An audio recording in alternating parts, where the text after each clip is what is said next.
Bom, pessoal, tudo bem?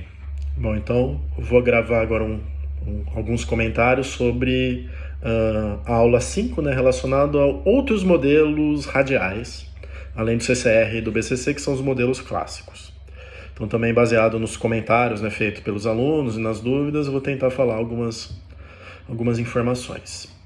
Bom, começar pelos modelos chamados híbridos, né, o modelo DRS e o modelo IRS.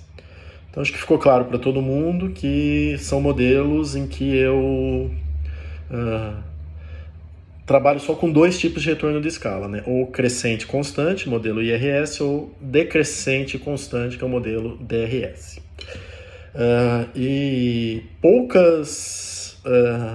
Com poucas alterações no modelo BCC, a gente consegue facilmente adaptar para esses modelos. Então, vamos dizer assim, esses modelos eles foram criados assim, principalmente porque são matematicamente possíveis, né? Então, já que se chegou no modelo BCC a partir do CCR, com pouquíssimas alterações eu chego nesses modelos híbridos, o DRS e o IRS, e eles também servem como método para se determinar os retornos de escala. Agora, a maioria das pessoas assim estava em dúvida em termos de utilização prática, né? De utilização prática desses modelos. Então, para que eu posso utilizar esses modelos? Então, é difícil até pensar em algum exemplo, né? Eu até tentei fazer alguma busca aqui. Então, são poucos trabalhos que realmente optam por usar esses modelos híbridos. Então, vamos pensar no seguinte, o modelo de retorno, o modelo DRS, né? Que só trabalha com retornos decrescentes e constantes. Então, vamos dizer, só faz sentido utilizar esse modelo se a minha função produção tiver essa característica de apresentar retornos decrescentes de escala, mas não apresentar retornos constantes de escala. Ou seja, que a produção cresce proporcionalmente aos inputs, né? Os outputs crescem proporcionalmente aos inputs até chegar num ponto em que começa a ter retornos decrescentes de escala.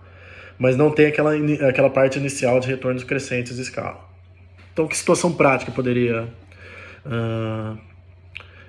representar isso? Então, não tem muitas. Modelos DRS tem um pouquinho mais, porque em muitos casos, existe até uma discussão na literatura de que retornos decrescentes de escala não existiriam, ou seja, que é possível se manter a produtividade mesmo em empresas grandes. Então, em alguns casos, isso poderia fazer mais sentido. Se eu chegar à conclusão que o problema que eu estou estudando tem essa característica, talvez é melhor usar o modelo DRS. Porque se eu usar o modelo BCC, eu vou comparar coisas de tamanhos diferentes. Então, eu vou comparar quem tem tamanho grande só com quem tem tamanho grande, quem tem tamanho médio só com quem tem tamanho médio, quem tem tamanho pequeno só com quem tem tamanho pequeno. E às vezes a realidade não se comporta assim. Às vezes seria mais justo comparar quem tem tamanho grande com quem tem tamanho médio, porque eu posso julgar que ele tem plenas condições de ter um desempenho tão bom quanto quem tem o tamanho médio. Mas quem tem tamanho pequeno, não. Então aí depende das hipóteses, né, de como eu estou estudando o meu problema. Mas, vamos dizer assim, o clássico da economia é considerar que existem retornos crescentes, constantes e decrescentes de escala, né, mas nem sempre todos os mercados e todos os problemas se comportam assim.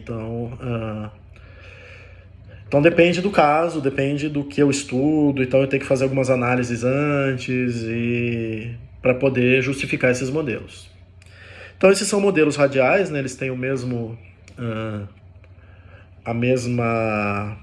as mesmas características do modelo CCR e BCC, que são a questão da representação da eficiência, do que a eficiência representa, ou seja, ou a redução equiproporcional dos inputs, ou o aumento equiproporcional dos outputs. Alguns citaram que isso é um problema, que é o problema da equiproporcionalidade. Não é um problema, isso é uma definição muito sólida de eficiência. Então é uma maneira muito simples e clara de se entender eficiência e muito útil, né? Por isso que esses modelos radiais ainda são plenamente utilizados. Inclusive, eu acho que é uma maneira mais fácil de se enxergar a eficiência, de uma interpretação mais tranquila do que os próprios modelos não radiais, né, que vai ser o assunto da aula 6, né, que representam a eficiência, uma média de aumentos de inputs, e de aumento de outputs e de redução de inputs. Então é uma coisa muito mais difícil de interpretar do que o modelos radiais que eu estou trabalhando com os inputs e outputs em bloco e que a eficiência representa o quanto que eu tenho que aumentar desses outputs e o quanto que eu tenho que diminuir desses inputs. Então é uma maneira muito mais simples de interpretar a eficiência e é bastante útil, muito utilizada, né, em vários problemas. Então, na verdade, é muito mais utilizada do que os modelos não radiais. Então é uma questão que não pode ficar na cabeça de vocês de que os modelos radiais são inferiores aos modelos não radiais. Não. São úteis e tão importantes quanto, né, por todas as interpretações e por tudo que a gente já fez relacionado a esses modelos. E esses dois modelos que a gente viu, o DRS e o RS, são modelos radiais, eles têm essas características, mas eles não são tão famosos, né? Porque eles são um resultado mais matemático do que realmente prático, mas apesar da gente poder encontrar alguns artigos que eles são utilizados, mas não muitos. Já o modelo FDH é um outro tipo, é uma outra discussão, porque é o seguinte, ele até que é bastante utilizado, bem menos utilizado também que o CCR e o BCC, né? Mas ele é bastante utilizado. Ele também tem essa característica do radial, né? De ser o aumento aqui proporcional dos inputs, ou melhor, a diminuição aqui proporcional dos inputs, o aumento aqui proporcional dos outputs, então ele tem essa característica. Também sofre com a folga, mas o modelo FDH, a grande diferença dele é que a eficiência é definida de maneira diferente. Aquilo que a gente chama de eficiência é definido de maneira diferente. Então, os modelos DEA radiais, né, o modelo CCR, BCC, inclusive, né, eu até reforço que muitas vezes o modelo FDH é considerado, já que eles têm pressupostos tão diferentes que ele é considerado às vezes uma técnica diferente, né, que não é simplesmente o modelo do DEA, mas é uma outra coisa, né, um outro tipo de abordagem. Mas enquanto os modelos DEA radiais, eles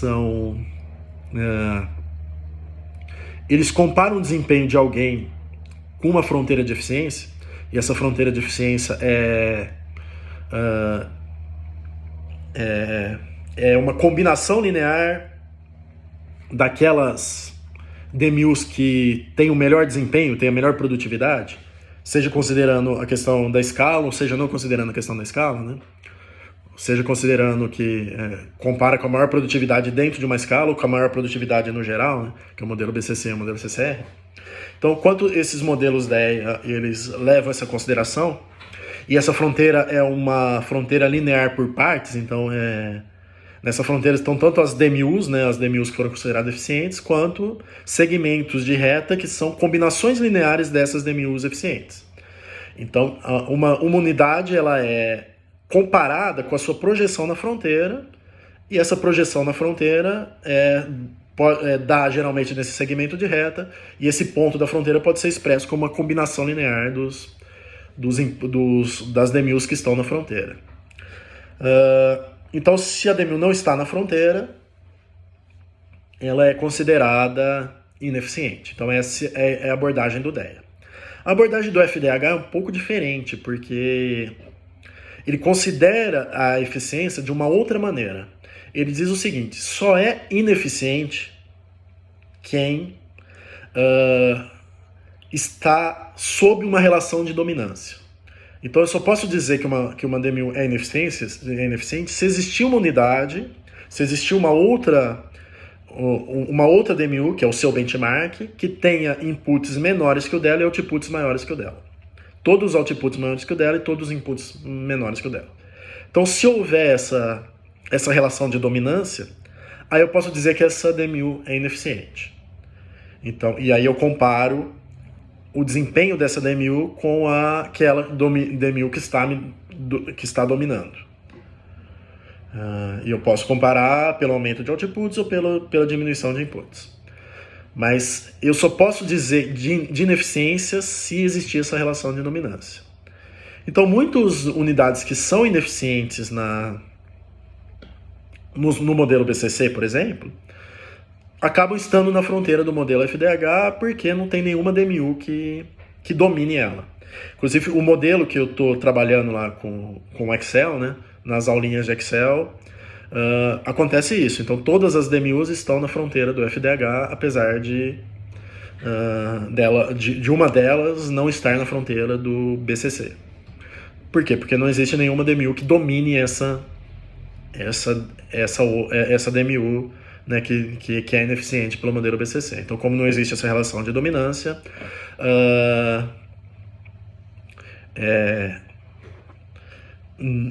ele não é considerado ineficiente. Então, quando usar o modelo FDH? Na realidade, em qualquer tipo de modelo que se usa o DEA, né, eu até cheguei hoje a dar uma busca em alguns trabalhos que usam FDH. Então, basicamente, todos os modelos todos os problemas que se usa o modelo BCC do DEA, daria para usar o FDH também.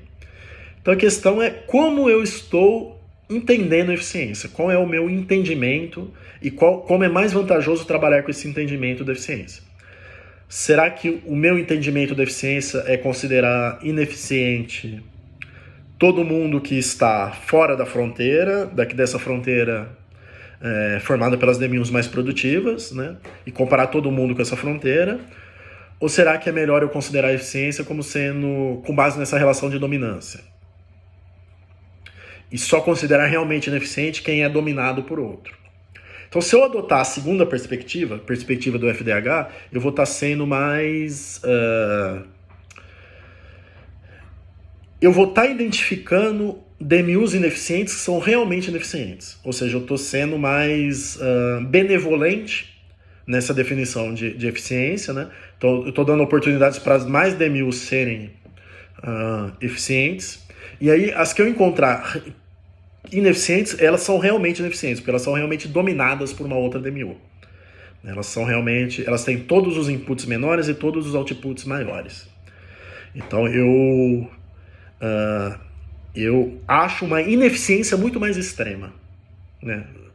Se uma DMU é ineficiente, ela realmente é ineficiente mesmo, né? Então, o FDH, dependendo do que eu quero fazer com esses resultados, ele pode ser interessante, né? Então, tem alguns trabalhos que podem, né, se forem baseados nessa relação de dominância, podem ser mais úteis utilizar o modelo FDH ou a abordagem FDH.